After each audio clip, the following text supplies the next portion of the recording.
Bonsoir, 18h dans nos studios, la même heure à Bamako au Mali. À la une de l'actualité de ce 18h, le président Ibrahim Boubacar Keïta et le premier ministre Soumaïla Boubé Maïga ainsi que le directeur général de la sûreté d'État Moussa Diawara mis aux arrêts selon les dernières informations en provenance de Bamako. Notre correspondant permanent Sori Ibrahim Keïta nous fera le point de cette situation confuse dès le début de cette édition. Il n'y a pas unité d'action au sein de l'armée malienne pour renverser le pouvoir en place, selon le directeur du Centre de recherche et d'analyse politique, économique et sociale du Mali, Etienne Makaba Kamara, réagit dans cette édition, de même que Pape Ogo Sek. Il est le président de l'Association des juristes africains pour qui les prérogatives du droit international sont limitées dans ce cas de figure. C'est la souveraineté qui est en jeu.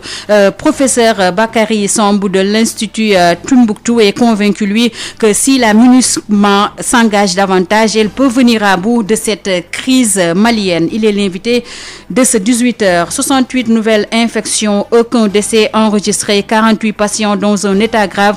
Tels sont les chiffres du jour de la pandémie qui a causé la mise sous traitement de 4228 personnes.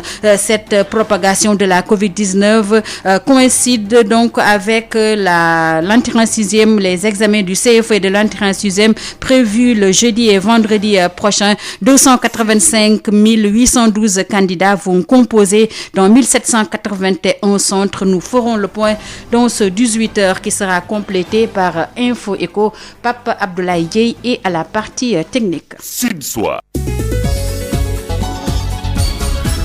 Hapsa Elimanoua. Bonsoir et bienvenue à Sud Soir. Je vous le disais en titre, le président Ibrahim Boubacar Keïta, son premier ministre Boubou Cissé et le directeur général de la sécurité d'État Moussa Diawara sont mis aux arrêts suite à la situation confuse en cours à Bamako. Sans plus tarder, nous nous rendons justement à Bamako pour y retrouver notre correspondant permanent sur place, Sori Ibrahim Maïga. Bonsoir. Bonsoir Abba. Voilà, Sori, pouvez-vous revenir sur les derniers développements de cette situation confuse, notamment avec la mise aux arrêts du président Ibrahim Keïta? Effectivement, Abba, et dans l'après-midi, ce soir, le président malien Ibrahim Boubacar Keïta, son premier ministre Boubou Cissé et beaucoup d'autres personnalités militaires, des généraux, ont été mis aux arrêts.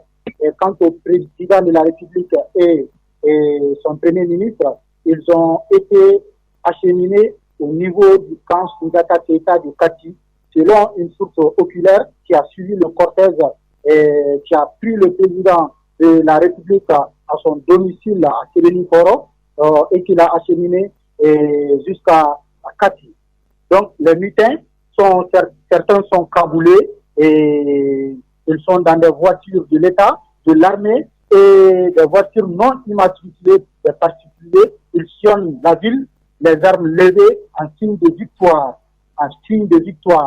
Dans les abords des chaussées, des curieux Bamakois applaudissent les militaires à la place de l'indépendance. Également, ils foulent en liesse ici en faisant la fête. Les communiqués d'indignation face à cette situation ne se sont pas fait attendre. La France, la CEDEAO, les États-Unis ont, à travers leur représentation au Mali, ont condamné cette mutinerie et appelé les mutins à regagner les casernes. Des scènes de pillage et de saccage ont visé certaines institutions et le domicile du président de la République n'a pas aussi été épargné. Le gouvernement aussi, bien avant que les arrestations n'aient lieu, avait fait un communiqué pour appeler les militaires fâchés de vraiment venir à la table de négociation. Sori Ibrahim Keïta, merci. De toute façon, nous vous gardons en repérage. S'il y a du nouveau au niveau de Bamako, la radio Sud FM vous en parlera en détail grâce à Sori Ibrahim Maïga, qui est notre correspondant permanent à Bamako. Merci à lui. Il n'y a pas une unité d'action au sein de l'armée pour défaire ou renverser le pouvoir en place. Sentiment de Etienne Makaba Sissoko, directeur du Centre de recherche et d'analyse politique, économique économique et social du Mali. Selon lui, le pouvoir peut profiter de cette situation pour en appeler au respect de la légitimité du président. Il est avec El Hadj Baye Omar Gueye. La situation elle est extrêmement confuse, extrêmement délicate. Dans les faits, il y a une manifestation actuellement en cours à la place de l'indépendance de soutien aux mutins. Il y a l'Office de radio-télévision nationale du Mali, l'ORTM, qui est actuellement occupé par des militaires et on ne sait pas si c'est pour garder ou sécuriser les lieux ou est-ce que si c'est la frange favorable aux mutins qui l'occupe, en tout cas, elle est sous contrôle actuellement des militaires et les travailleurs ont regagné la maison. Tous les travailleurs d'ailleurs des services publics à travers le pays ont également regagné leur domicile. Et que vous renvoie le schéma global d'aujourd'hui? Il y a deux possibilités d'évolution de la situation parce qu'on ne sait toujours pas réellement qui sont les instigateurs de ces mutineries-là. Il y a des noms qui circulent, même si les sources militaires ne confirment pas la participation du général Cheikh Fantamadi Dambélé. Il y a le nom de deux colonels-majors qui reviennent le plus souvent, le colonel Malik Diao et l'ancien directeur du Britannique militaire, Sadio Kamara. L'armée apparemment est divisée entre les loyalistes et les putschistes apparemment. Absolument. Il n'y a pas une cohésion, une unité d'action de l'armée, en tout cas à ce stade de la lutte-là, pour renverser le pouvoir en place. Est-ce que cela pourrait par exemple s'inscrire, cette confusion peut naître une bouée de sauvetage pour le régime qui peut en appeler au respect de la légalité constitutionnelle et de la légitimité du président par rapport justement au droit international? Absolument. Dans cette confusion, le bouée de sauvetage peut être le renforcement de la position de la CEDEAO par d'autres communiqués des États-Unis, de la France, de l'Union européenne et de toute la communauté internationale pour dire finalement qu'il faut respecter les institutions de la République, qu'il faut rester dans la légalité constitutionnelle et de renforcer la dynamique de dialogue qui a été instaurée depuis quelques mois avec la venue des chefs d'État de la CEDEAO, avec la venue d'une commission de médiation de la CEDEAO pour trouver une issue favorable à cette crise sur la base du dialogue. C'était Étienne Makaba Sissoko, il est le directeur du Centre de recherche et d'analyse politique, économique et sociale du Mali. Nous restons à Bamako où la situation reste confuse malgré la publication de plusieurs communiqués appelant au calme et à la retenue et surtout au dialogue. La primature, la CEDEAO, le ministère des Affaires étrangères françaises ainsi que la MINUSMA multiplient les appels à la raison pour éviter le pire. Amadou Moustapha Dia. La situation au Mali reste encore confuse. Pendant ce temps, des communiqués des institutions continuent de pleuvoir. Le dernier en date est celui de la primature du Mali. Le gouvernement qui appelle à la raison et au sens patriotique et demande de faire taire les armes. Il n'y a aucun problème dont la solution ne saurait être trouvée dans le dialogue. Le gouvernement conclut et appelle à l'apaisement et se rend disponible dès l'instant de se communiquer pour engager, dit-il, un dialogue fraternel afin de lever tous les malentendus. Ce communiqué est signé du Premier ministre et chef du gouvernement malien, le Dr Boubou Cissé. La CEDEAO, quant à elle, invite les militaires à regagner leur caserne. Dans un communiqué rendu public vers 14h30 GMT, la CEDEAO déclare suivre avec une grande préoccupation les développements en cours au Mali depuis la matinée de ce 18 août 2020, avec une mutinerie déclenchée dans un contexte sociopolitique déjà très complexe. L'organisation régionale appelle les militaires à regagner sans délai leur caserne et rappelle sa ferme opposition à tout changement politique anticonstitutionnel. La France partage pleinement quant à elle la position exprimée par la CEDEAO, a fait savoir peu de temps après le ministère français des Affaires étrangères dans un communiqué relayant l'appel au maintien de l'ordre constitutionnel et exhortant les militaires à regagner sans délai leur caserne. Pour sa part, la section sécurité de la MINUSMA a quant à elle diffusé un message recommandant au personnel des Nations Unies d'éviter la zone de Kati et tout mouvement routier non nécessaire à Bamako jusqu'à nouvel ordre. La mission onusienne a dans la foulée suspendu tous les mouvements du personnel de l'ONU à Bamako et à Kati et a convoqué une réunion de l'équipe de gestion de crise avant une réunion spéciale de l'équipe de gestion de la sécurité avec l'équipe des pays des Nations Unies. Amadou Mamadou Moustapha Dieng, l'association des juristes africains avait alerté, selon son président, professeur Pape Ogo Seck, rappelle qu'un pouvoir ne doit jamais se replier sur lui-même. Il rappelle également que le droit international est limité puisqu'il s'agit de questions de souveraineté. Toutefois, le juriste se veut clair, le coup d'État ne peut être cautionné. Il est avec Adja Ndeye Mariam Ndiaye. On est en train de vivre une situation extrêmement grave parce que depuis quelques jours, l'association des juristes africains a sorti un communiqué et a fait quelques interventions ou tentatives de médiation parce que nous sommes aussi observateurs de la CEDEAO. Et donc nous avons essayé de rencontrer aussi l'ambassadeur du Mali pour échanger avec lui afin de trouver des solutions. Alors, à l'analyse, nous, ce que nous avions retenu, c'est que à travers notre communiqué, nous avons signalé que, en fait, pour que la paix puisse revenir et que la stabilité sociale et politique puisse continuer au Mali, il aurait fallu que le président Ibeka, qui est actuellement largement contesté à l'issue des élections passées, il n'a pas la totale confiance de la population parce que peut-être les élections se sont quelque peu mal déroulées. Maintenant, nous avions dit qu'il fallait que le président Ibeka réponde à deux exigences pour qu'il y ait la paix et la stabilité. La première, c'était par rapport à l'Assemblée nationale qu'il fallait dissoudre et reprendre des élections. Donc, ça aurait été un acte fort pour retrouver la confiance et renouer le dialogue entre le pouvoir et l'opposition. Mais le deuxième acte fort qu'il aurait dû prendre aussi, c'était la dissolution du gouvernement et la nomination d'un premier ministre. Nous avions vu que si ces deux décisions n'étaient pas prises, le danger c'était ça, ce qu'on est en train de dire, c'est-à-dire demander le départ par la force du président. Et la leçon qu'il faut retenir, c'est que quelle que soit sa force, un pouvoir ne doit jamais se replier sur lui-même. Dites-nous, que dit le droit international dans de pareilles circonstances ? Il est quelque peu limité parce qu'il s'agit de questions internes. Donc c'est une question de légitimité, de souveraineté et c'est le peuple plutôt qui est interpellé. Professeur, un coup d'État en démocratie, il y a un problème à ce niveau quand même par rapport au droit. Il est clair qu'on ne peut pas cautionner une démarche de coup d'État. Donc, et nous avions rappelé dans notre communiqué qu'il fallait que l'opposition et le peuple respectent aussi le président qui est actuellement élu. Mais c'est le sens du communiqué de la CEDEAO aujourd'hui qui condamne et qui appelle ses forces à regagner quand même les casernes. C'est en conformité avec le droit, non? C'est vrai qu'il faudrait tenir compte de la volonté des peuples. Je pense que c'est extrêmement important. Mais sur le principe, le coup d'État, il est condamné. Et effectivement. C'était donc professeur Ogo Seck, il est le président de l'association des juristes africains. Pour Bakary Samb, directeur de Tumbuktu Institute, si la MINUSMA s'implique davantage, la situation pourrait être maîtrisée. À défaut, l'on court tout droit vers une impasse dans cette crise institutionnelle et sécuritaire en cours au Mali. Nous l'écouterons plus amplement. Il est l'invité de ce 18h. Sud FM, l'info, c'est ici.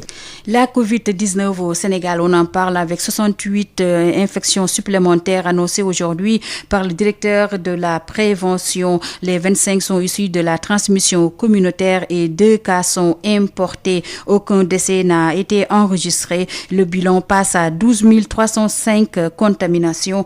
Le point est avec le directeur de la prévention, Dr Elhadji Mamadou Ndiaye. Sur 926 tests réalisés, 68 sont revenus positifs, soit un taux de positivité de 7,34%. Les cas positifs sont répartis comme suit. 41 cas contacts suivis par nos services, 2 cas importés enregistrés au niveau de l'aéroport international Blaise Diagne de Diass et 25 cas issus de la transmission communautaire répartis entre quartiers ou communes suivants.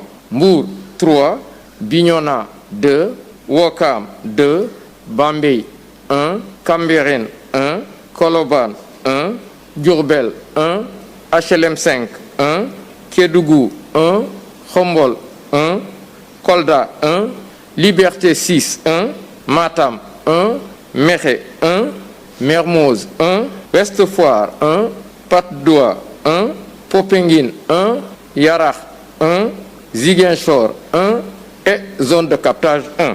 39 patients hospitalisés ont été contrôlés négatifs et déclarés guéris.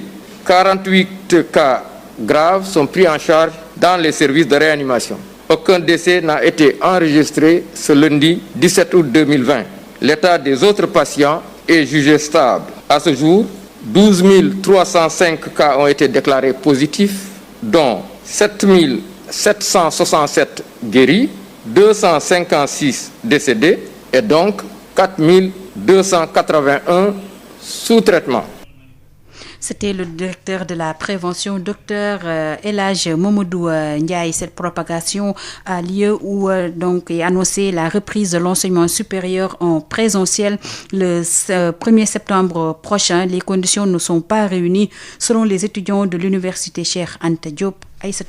Plus que quelques jours avant la reprise des cours en présentiel à l'université Cheikh Anta Diop de Dakar, mais aujourd'hui les conditions ne sont guère réunies pour la reprise. Cheikh Amadou Bamba Faye, porte-parole de la coordination des amicales de l'UCAD. Parce que nous ne pouvons pas sauver cette année si les conditions de vie sur le plan social comme pédagogique ne sont pas respectées, mais également si des questions sensibles comme les bourses des étudiants, la question des accompagnements des masters, mais également le temps de réclamation pour les étudiants vis-à-vis d'Ecobank n'est pas respecté. La dotation des étudiants en masque et en gel.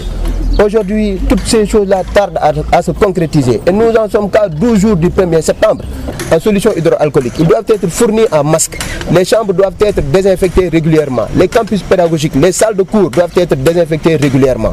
Et aujourd'hui, rien de tout cela n'a été fait. Les restos, j'en passe. Et aussi, il y a un service médical qui est là, qui n'est pas aux normes pour pouvoir accueillir les étudiants et les soigner quand ils seront malades. Une réunion avait pourtant été entamée avec les étudiants et autorités de l'UCAD pour les préparatifs depuis le 5 juin, mais ces décisions peinent à être concrétisées. D'ailleurs, les étudiants comptent pousser le bouchon plus haut.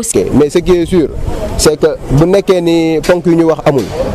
en tout cas, l'université de si toutes ces conditions ne sont pas réunies, le monde universitaire va nous entendre, le peuple également va nous entendre, de même que les autorités. Si nous devons descendre dans la rue, battre le macadam, nous allons le faire sans hésiter, parce que ces autorités doivent respecter leurs engagements. Donc, pour université, une rentrée universitaire prévue ce 1er septembre pour 80 000 étudiants ici à l'université Cheikh Anta Diop de Dakar, mais il faudrait des préalables, nous disent ces apprenants qui interpellent les autorités. Aïssatou Gueiba, en attendant le retour dans les amphithéâtres à l'université Cheikh Anta Diop prévu le 1er septembre prochain. Nous parlons de l'examen d'entrée en 6e du CFE 2020. Les épreuves vont avoir lieu le jeudi 20 et vendredi 21 août. 285 812 inscrits qui vont composer dans 1781 centres. Toutes les dispositions nécessaires sont prises pour la sécurisation des épreuves et des centres d'examen, nous dit le ministre de l'Éducation nationale, Mamadou Talla, au micro de Denisia Sambou. La phase d'administration des épreuves de la session 2020 du CFE et du concours d'entrée en 6e nécessite la mobilisation de 1781 chefs de centre avec un adjoint pour chacun. D'importantes dispositions ont été prises sur le plan pédagogique et sanitaire pour le respect strict des mesures barrières et pour répondre aussi aux exigences particulières liées au contexte de la pandémie Covid-19. Sur le plan pédagogique, des innovations majeures ont été apportées cette année. Ainsi, certaines activités qui se déroulaient dans les inspections d'académie après l'administration des épreuves ont été délocalisées. Elles se tiendront dans les inspections d'éducation et de la formation, IF, sous la coordination, évidemment, de l'inspecteur d'académie. Une telle mesure permet d'éviter de regrouper un nombre important d'agents pour une durée relativement longue, parce que c'est des opérations de foliotage et d'anonymat. Sur le plan sanitaire, un appui supplémentaire en produits divers, tels que masques, produits antiseptiques, thermoflash, a été également mis à la disposition des inspecteurs d'académie pour le respect du protocole sanitaire. Dans chaque centre d'examen, il a été mis en place un comité de veille et d'alerte pour la prise en charge d'éventuels cas suspects. Par ailleurs, j'ai tenu des rencontres avec les partenaires sociaux, la société civile, les parents d'élèves et les inspecteurs d'académie pour une bonne organisation des examens et concours. Pour la sécurisation des épreuves, un important dispositif a été mis en place à l'ADEXCO, c'est notre direction des examens et concours, pour faciliter leur levée et leur acheminement vers les inspections d'académie. À la date du 10 août 2020 déjà, toutes les opérations de convoyage ont été effectuées dans le respect scrupuleux des normes. C'était le ministre de l'Éducation nationale, Mamadou Talla. 15 653 candidats répartis dans 135 centres vont composer au CFE dans la région de Ziguinchor.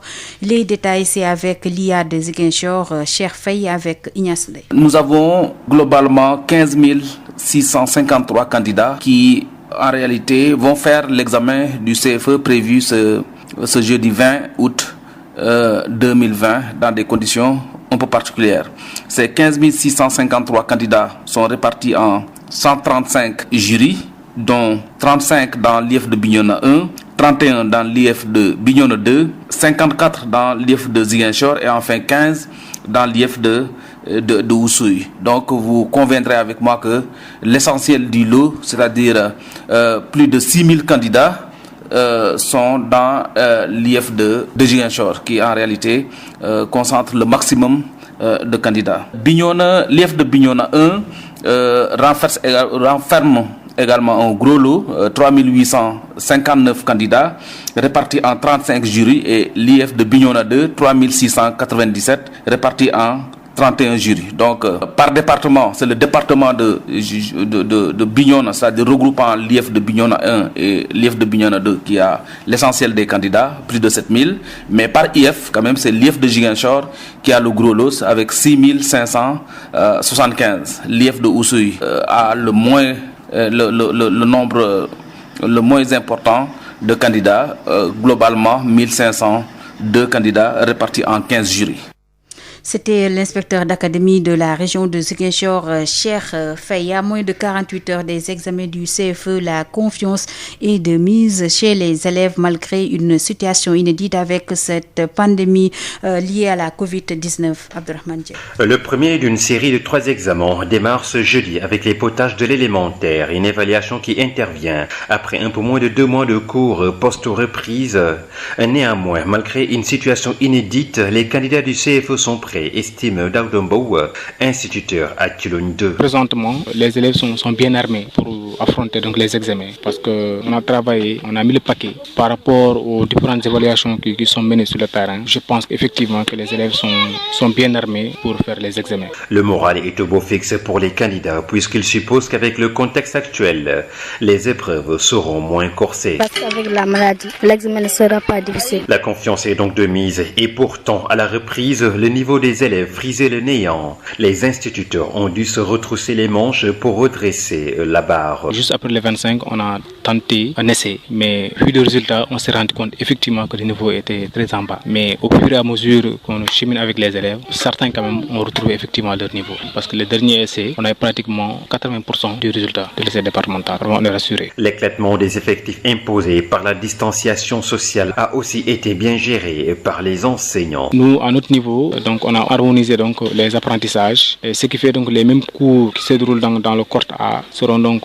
déroulés donc dans le corte B et au niveau de la corte C. Même les démarches et les approches diffèrent d'un enseignant à un autre, mais quand même au début il y a eu quelques difficultés, mais après les élèves ont fini par me comprendre. En dépit d'une année scolaire tronquée, les potaches sont prêts à partir à l'assaut du CFE avec sérénité, dans l'espoir de voir des sujets moins traumatisants que la Covid-19. Matam Abdurrahman Dieng pour Sud FM. Sud FM, l'invité du jour. Nous recevons le directeur de Tombouctou Institute. Le prétexte de la situation confuse au Mali. Il est avec El Hadj Baye Omar Gueye. Bakary Sam, M. Sam, bonjour. Bonjour. Vous êtes directeur de Tombouctou Institute. Alors Bakary, est-ce que c'était prévisible cette mutinerie en cours au Mali? Il faut dire que le pays est plongé dans une crise profonde. D'abord institutionnel, mais aussi sécuritaire depuis très longtemps. On a vu les récentes évolutions avec le mouvement M5 RFP qui était presque dans une impasse. La pause finalement à l'occasion de la Kadhafi a débouché sur une absence de grille de lecture, d'autant plus qu'après on a observé peut-être des dissensions qui se sont dessinées au sein de ce mouvement, eu égard aux divergences certainement non exprimées entre un Diko et le shérif de Nioro. Du coup, donc, le mouvement social qui était là, qui était un peu plus cohérent, c'est aussi enlisé, il faut le dire.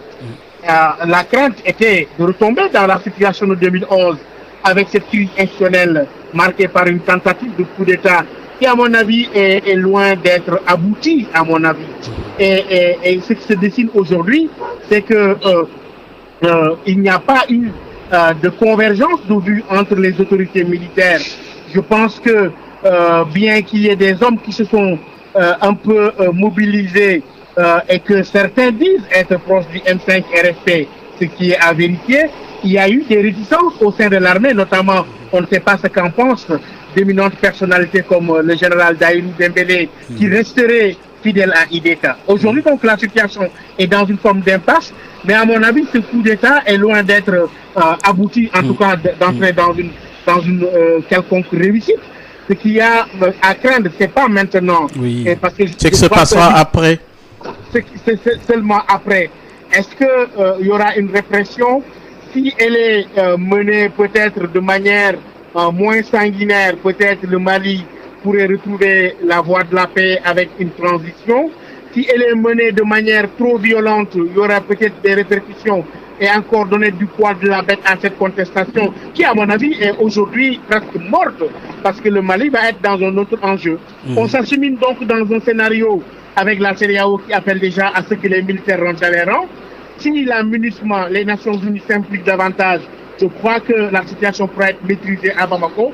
En tout cas, ce qui se dessine, c'est que la communauté internationale est de plein fouet entrée dans cette histoire malienne-là et que désormais, la même tendance lors de la visite des chefs d'État va se confirmer.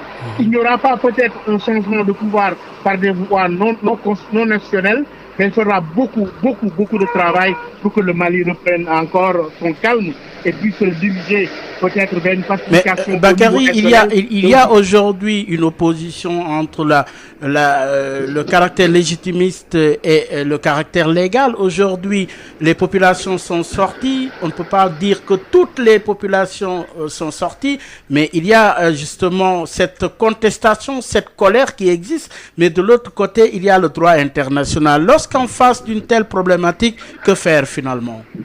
Oui, il est clair que moi, quand je regarde nos frères maliens, ils sont dans une forme de désarroi. Parce que même au plus fort de la contestation, croire que le Mali allait se renouveler avec des Choguel Maïga, des Issa Taoundim et d'autres qui ont fait tous les gouvernements depuis l'ADEMA et puis depuis Alpha Omar Konaré. Je pense que c'est un peuple qui est épris de changement aujourd'hui. Et je crois aujourd'hui un rôle très important, plus affirmé de la CEDEAO, mais aussi du droit international. Vous vous rappelez que les propositions de la CEDEAO ont été reprises telles quelles par le Conseil de sécurité. Maintenant, il va falloir une bonne diplomatie et de toute façon, la sortie de crise ne peut pas avoir lieu sans que peut-être le président ne parte pas. Je pense que ça ferait partie des solutions qui vont apaiser la situation au Mali. Mais là, on est encore dans une grande école. On en a connu au Libéria, on en a connu dans d'autres régions du monde, en tout cas en Afrique, où la CEDEAO, peut-être l'Union africaine et les Nations Unies qui, à mon avis, sont au cœur aujourd'hui de cette question-là. Oui, c'est la question du choc entre la légalité et la légitimité. Mais je crois que le Mali, malgré toutes ces contestations et toute cette volonté d'aboutir à la bonne gouvernance, à une forme de démocratie, a besoin du soutien de cette communauté internationale. Si on ne peut pas craindre un chaos qui serait une crise institutionnelle insoluble à Bamako et une crise sécuritaire qui s'aggrave au nord et au centre, ce sera un risque énorme, non seulement pour le Mali, mais pour toute la sous-région en ébullition avec ces questions de troisième mandat en Côte d'Ivoire et avec la situation en Guinée, etc. Sud FM chez vous, à tout instant.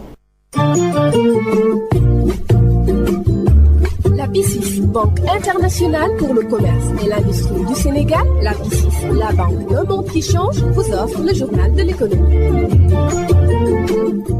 Bonjour et bienvenue. Les mesures prises par l'État du Sénégal pour accompagner les entreprises et l'économie durant la crise sanitaire n'ont pas donné de résultats probants. Sentiment de l'expert financier Guy Silva Thiam. Selon lui, il est temps que l'État revoie le système économique. Le report du paiement de l'impôt dû au 31 décembre jusqu'au 15 juillet n'est pas pertinent parce que ces entreprises-là ne pouvaient pas payer au 30 avril. Et donc, les 2 mois que l'économie n'a pas encore redémarré en juillet, ces entreprises n'en ont pas pleinement profité. L'autre mesure, c'est le financement bancaire de la trésorerie des entreprises. Malheureusement, sur les 200 milliards mis en place. Il y a moins de 10 milliards qui sont utilisés par les entreprises parce que les entreprises n'y voient pas l'intérêt de faire appel à cette trésorerie-là. Mais également les critères d'obtention, 3 mois de salaire brut payé alors que les cotisations sociales ne sont pas suspendues. Alors ces entreprises-là n'ont pas intérêt à s'endetter uniquement pour payer.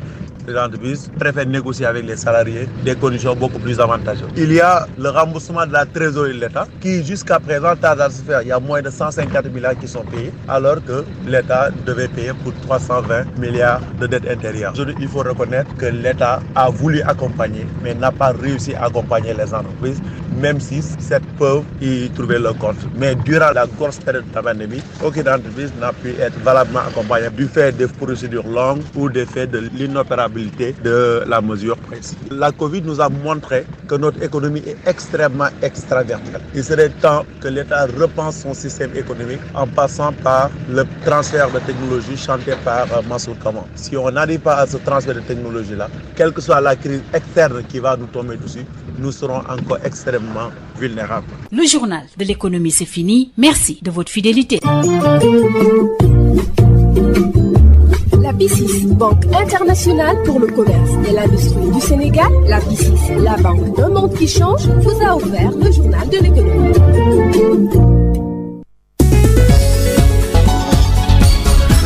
Hapsa Eliman Wan. 18h32 dans nos studios, la même heure au Mali. Tout de suite, le rappel des titres. Le président Ibrahim Boubacar Keïta, le premier ministre Boubou Cissé, le directeur général de la sécurité d'État mis aux arrêts. Notre correspondant permanent à Bamako, Sori Ibrahim Maïga, a fait le point dès l'entame de cette édition. Il n'y a pas une unité d'action au sein de l'armée malienne pour renverser le pouvoir, selon le directeur du Centre de recherche et d'analyse politique, économique et sociale du Mali. Etienne Makaba Sissoko a réagi dans cette édition, de même que Pape Ogo Sek, président de l'association des juristes africains, pour qui les prérogatives du droit international sont limitées dans ce cas de figure. C'est la souveraineté qui est en jeu. La CEDEAO invite les militaires à regagner les casernes. Vous avez eu droit à tous les communiqués donc sortis ce jour avec Amadou Moustapha Dian. Professeur Bakary Sombe de l'Institut Tombouctou est convaincu que la MINUSMA s'engage, donc si la MINUSMA s'engage davantage, elle peut venir à bout de cette crise malienne institutionnelle et sécuritaire. Il était l'invité de ce 18h. 68 nouvelles contaminations au Covid-19, aucun décès enregistré, 48 patients dans un état grave. Tels sont les chiffres du jour de la pandémie qui a causé la mise sous traitement de 4281 personnes. Cette propagation de la Covid-19 a lieu au moment où 285 812 candidats au CFE et à l'entrée en 6e vont composer jeudi et vendredi prochain dans 1781 centres. Nous avons fait le point dans cette édition qui a été complétée par Info Echo. Merci à Papa Abdoulaye qui était à la technique. Merci également à vous, chères auditrices et auditeurs de Sen Radio. À 19h, vous avez droit à Allo Docteur comme tous les mardis avec Marie-Rosalie Ndiaye. Auparavant, tout de suite, c'est l'équipe de Sud Éducation qui s'installe.